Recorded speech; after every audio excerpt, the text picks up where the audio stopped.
The tax will be more than offset by a more competitive exchange rate, but would give a significant boost to agribusiness exports and to agribusiness itself. This is a lengthy topic and goes beyond the framework of this paper. I mean the topic of export duties.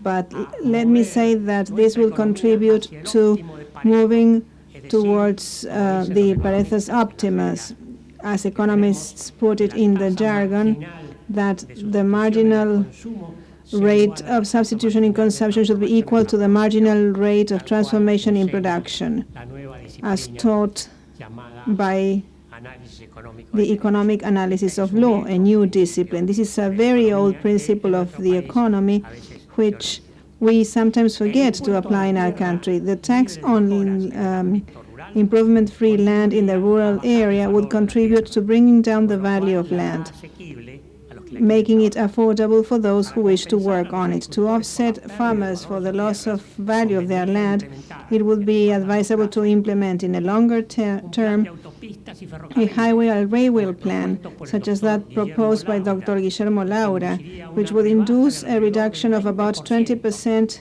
in the transport costs of harvests and in agriculture and cattle raising production in general. In order to implement this reform, national and provincial governments should act in coordination, following a long-term criterion and not moved by circumstantial budgetary pressures, as it appears to be the case at present with the province of Buenos Aires, where the legislature is discussing a significant increase in real estate tax that might amount to 2,000%, but which fails to engage in coordination with the national municipal field without repealing the national tax on personal property, which is basically another form of real estate tax, without putting a limitation on the proliferation of municipal rates, which are also taxes, and apparently taxing improvements. This scheme, developed for contextual reasons, is predatory and will spoil productivity. In this paper, we argue that the tax on improvement-free land should be approved by national law as a direct contribution for a certain period, as authorized by Article 75, subsection 2 of the National Constitution, but the tax should be collected by the provinces. In the past, when our constitution was enacted, the historical constitution back in 1853-1860, direct contributions were nothing but the real estate tax. So we are applying the original construct by Juan Bautista Alberdi, Sarmiento, and the other patriots who worked in wording this constitution when I present this thesis. Land should be scientifically valued at their venial improvement-free value. The tax rate should be in the range of 2% per annum, payable in 6 annual installments. That is, monthly installments within a year. The annual tax should be considered, in my opinion, payment on account of income tax, which is levied at a national level, so as to also offset evasion in the payment of this last tax. It is crucial to define the concept of improvement-free. This is of the essence. This means constructions, buildings, wirings, sheds, windmills, irrigation systems, roads, planted and standing trees within the premises. This should be excluded from the tax assessment. The idea is to assess the premises in its wild condition, but consideration should be given to improvements to neighboring plots, which will give the own plot of land economic value. The land should be assessed as a function of roads, streets, highways, neighboring constructions, gardens, which, though alien to the premises in question, make it more valuable. The idea is for the individual taxpayer making improvements to his own plot not to pay tax for them, so that he or she will feel encouraged to engage in those improvements. However, this person should pay for the increased assessment on the land which brings general progress to society, the so-called social surplus. In other words, he or she should pay for the increased value of his or her land and the general improvement in neighboring plots, including improvements made by the national, provincial, or municipal authorities nearby the taxpayers' premises. In turn, application of the tax on improvement-free land in the urban area would encourage a gradual relocation of the population, as noted at the beginning in this conference.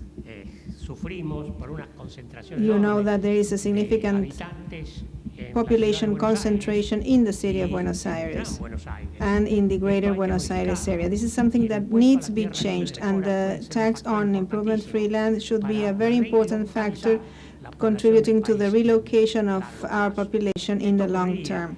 This would happen because in the cities, in the provinces, the taxes payable should be far lower than those that should be paid in Buenos Aires and the greater Buenos Aires area.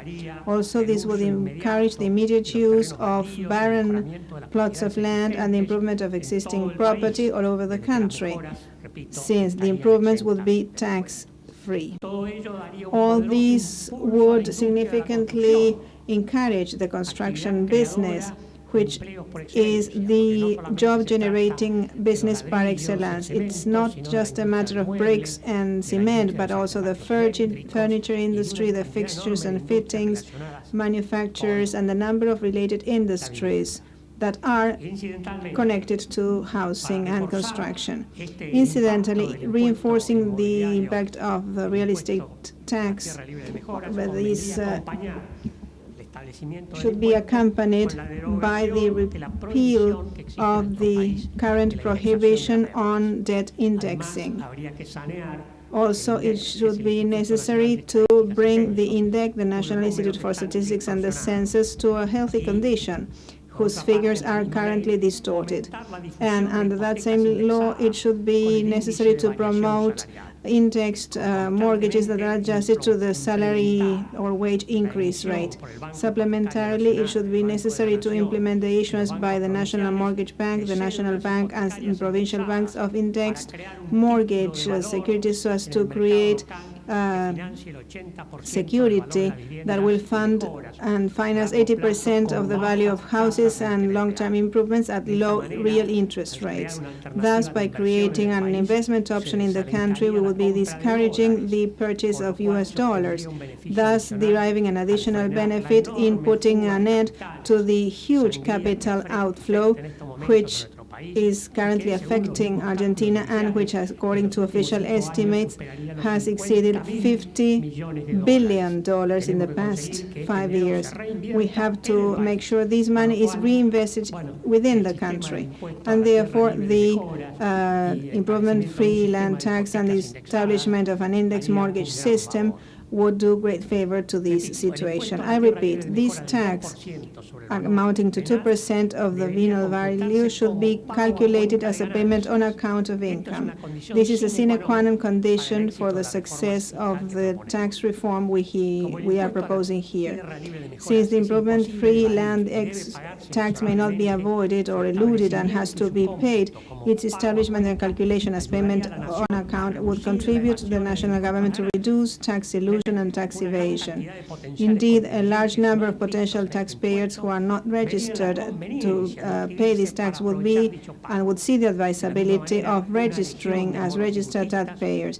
Also, there should be a good group of taxpayers who fall under the scope of the simplified tax regime, who would find it useful to fall under this in order to make advantage of this payment on account. According to ECLAC, the Economic Commission for Latin America and the Caribbean, tax elusion in the sense of income tax is the largest in the country, amounting to 49.7%, amongst the largest, in the developing countries. So we should be doubling tax collection if everyone paid for their taxes.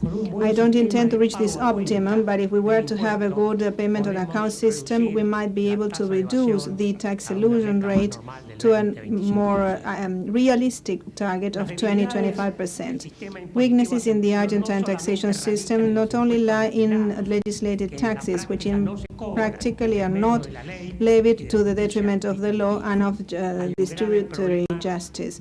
There is a serious problem in what I call fiscal correspondence. Indeed, the tax revenue sharing system provides that provincial governments should spend more than they receive or more than they collect.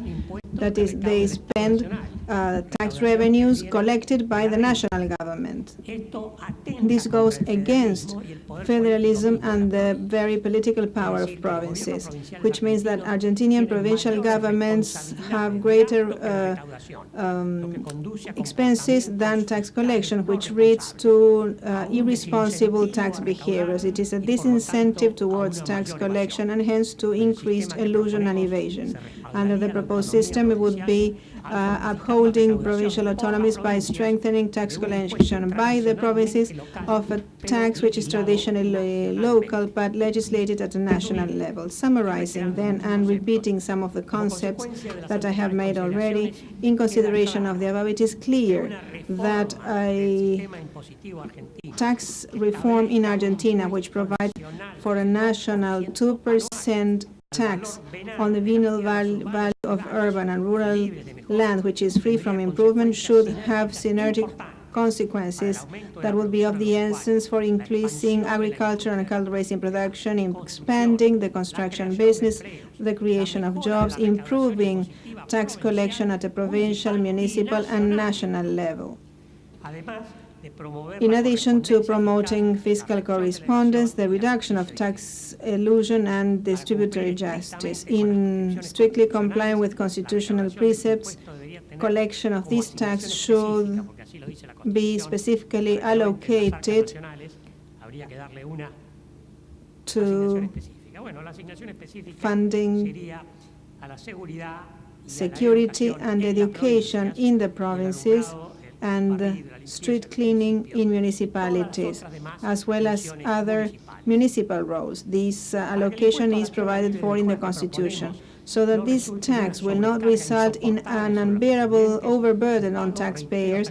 Its payment, I would like to insist, should be considered payment on account of income tax, and it should be accompanied by the repeal of the tax on personal income. Thus, the legislation we propose would be extremely convenient for the provinces and for the municipalities, and it would assist the Argentine Revenue Office, AFIP, in controlling tax elusion in terms of income tax, which elusion and evasion amounts to almost 50% according to ECALC.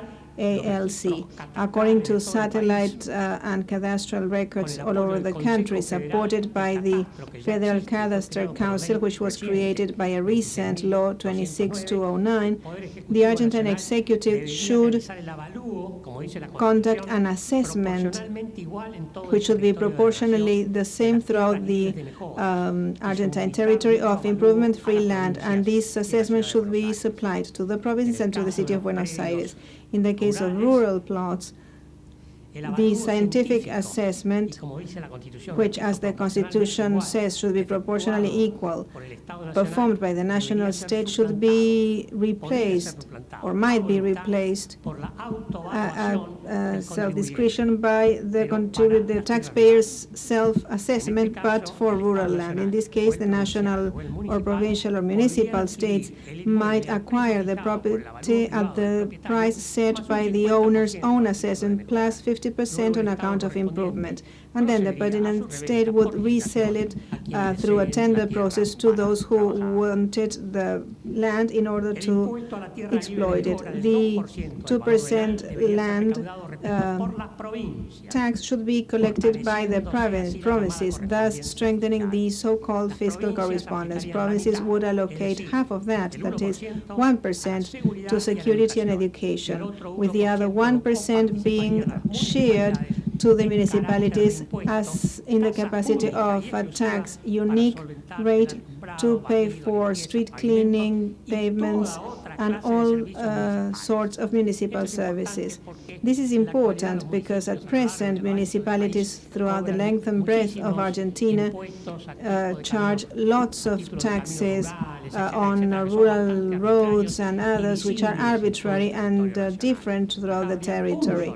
Under this scenario, there should be a single tax, but a heavy tax burden, 1% of the value of land, exclusively allocated to municipalities.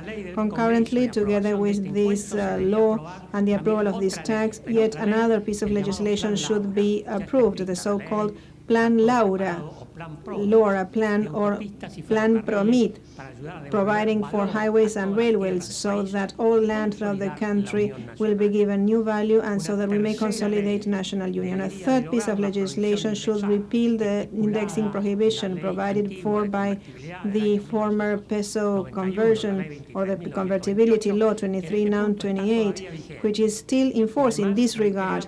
And also it would be necessary to recreate the mortgage security as an index security adjusted as per the wage increase rate in order to fund housing and improvements of property throughout the country, thus promoting the creation of jobs. This would provide a savings tool to put an end to the bleeding constituted by capital outflow, which materializes in the purchase of US dollars by savers, people who save. In order to implement this reform, national and provincial governments should act in coordination with a long-term criterion rather than moved by circumstantial budgetary pressures, as it appears to be the case at present in the province of Buenos Aires. With this, I have used up my time, my half hour. I leave my proposal open, and of course I remain available in case you have any questions about this presentation.